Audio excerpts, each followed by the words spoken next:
ça qu'on rejette les comptes administratifs, c'est pour ça qu'on rejette les budgets. Si on vote un budget, mais il est bon quand même de l'exécuter. Il est bon de l'exécuter, on ne peut pas l'exécuter à 100%, parce qu'un budget, comme on le sait, c'est des prévisions. Quand tu as 50 francs, tu achètes une cuillère. Si tu n'as pas les 50 francs, tu cherches les priorités. Avec les 25 francs que tu as, tu cherches ce que tu peux avoir. Donc c'est comme ça que ça fonctionne. À chaque fois qu'on vote c'était en 2016. En 2016, la seule fois qu'on a voté le budget, c'était les premiers mois où on est avec Michel le maire. On pensait qu'il allait bien faire. Mais malheureusement, nous sommes vraiment découragés. Ça ne marche pas. Saupoudrage, chaque année, les maires qui sont partis, chaque année, tant soit peu, ils font du saupoudrage dans la ville. Quelques moustiques. Tu vois, c'est une lutte contre le paludisme. Et actuellement, il n'y a pas le maire, il n'y a pas le premier adjoint, il n'y a pas le deuxième adjoint. Le premier adjoint, il est là. À chaque fois qu'il y a le conseil, il se déplace par ses propres moyens. Il loue des voitures, il vient, il dépense de l'argent. À chaque fois qu'on convoque, il est là. Le premier adjoint au maire, c'est la même chose. Qui a eu quand même la chance de cheminer avec lui pendant un an. Qui le connaît.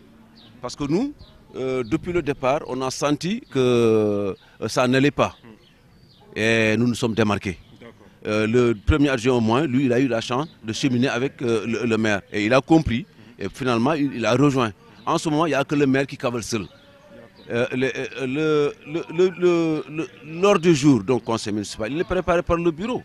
Normalement, le préfet ne devrait pas accepter que le maire seul prépare l'ordre du jour. Les deux adjoints ne sont pas conviés. Ablaye est en Belgique, il n'est jamais convié à la préparation de l'ordre du jour. Ousmane, il est là, en pleine session, il a dit, monsieur le préfet, nous ne sommes pas d'accord avec l'ordre du jour. Ça pose problème. Un bureau municipal, un membre du bureau municipal qui dit que je ne suis pas d'accord avec l'ordre du jour. Mais c'est extrêmement, ça veut dire que le maire ne... Donc ça veut dire que le maire de Ourossogui va mal. Ça va mal. Ça va mal. Si on avait un autre mot utilisé que ça va mal, on l'aurait pu utiliser. Mais ça va vraiment mal. Rien ne marche. Et à chaque fois, c'est du forcing.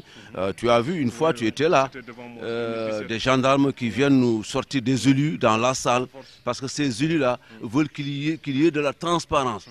Il y a eu du boucan, et puis les gendarmes sont venus nous sortir. Et nous étions contre la manière dont il fait pour dilapider les terres. Les gens ils parlaient d'une fausse procuration et tout. Voilà, il y avait des fausses procurations, nous avons porté plainte, nous avons fait... Il n'y a pas ce qu'on n'a pas fait. On a saisi le préfet, on a saisi... C'est un problème. Le ministre de l'Intérieur, le ministre des collectivités, tu vois, le gouverneur, tout le monde. Tu vois, et il y a eu des malversations. Il y a eu des malversations. On a eu des preuves concrètes qu'on a déposées.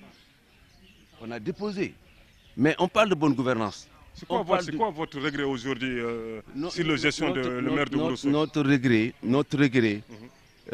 D'abord, des fois on dit qu'il y a quelqu'un qui est passé dans le marché qui dit que les Ousmane Sy, les Ablaye, ils sont responsables de la gestion. Non, peut-être on peut dire qu'ils sont comptables parce qu'ils ont participé à l'élection du maire. Dans ce sens... En tant que Soguien, qui a participé beaucoup de développement à Ourossogui, voir les 5 ans de maire Moussa Bokarsa en train de couler comme ça. Voilà. C'est regrettable. C'est regrettable. On nous avait dit que, bon, souvent c'est le langage que les gens utilisent, babrabé. Mais les vieux ont fait mieux que les jeunes. Hein. Parce que là, on pensait, l'arrivée des jeunes, vraiment, est une bonne chose. C'était une aubaine. Ça permettrait, si les jeunes travaillent, ça permettrait aux autres jeunes d'oser demander la mairie. De dire que voilà, donc nous pouvons, yes we can, comme disait Obama. Ça c'est le contraire. Moi, aujourd'hui même, je regrette que les vieux soient partis. Parce que le maire actuel, il aurait pu sauver, il aurait pu donner beaucoup de crédibilité aux jeunes. Mais malheureusement, ça ne s'est pas passé comme ça. Une mairie qui fonctionne, sans des commissions, la seule personne qui dirige, c'est le maire. Il tient le conseil quand il veut. Nous restons des fois 6 mois, 7 mois. Le cabinet maire même, il a remplacé. Le cabinet du maire. sa femme en plus. Alors, il n'y a pas le maire, il n'y a pas l'adjoint, il n'y a pas le deuxième adjoint, quand on parle il n'y a pas le cabinet. quand on parle de mairie, mais c'est le maire qui est responsable. C'est lui qui peut répondre. C'est la personne morale. C'est à lui de répondre au nom de la commune. À défaut du maire, c'est un conseiller au moins qui peut prendre la parole et le parler de la mairie. Parce que nous représentons les populations. Mais malheureusement, ici, je ne sais pas, j'ai jamais vu ça. J'ai jamais vu ça. Hein?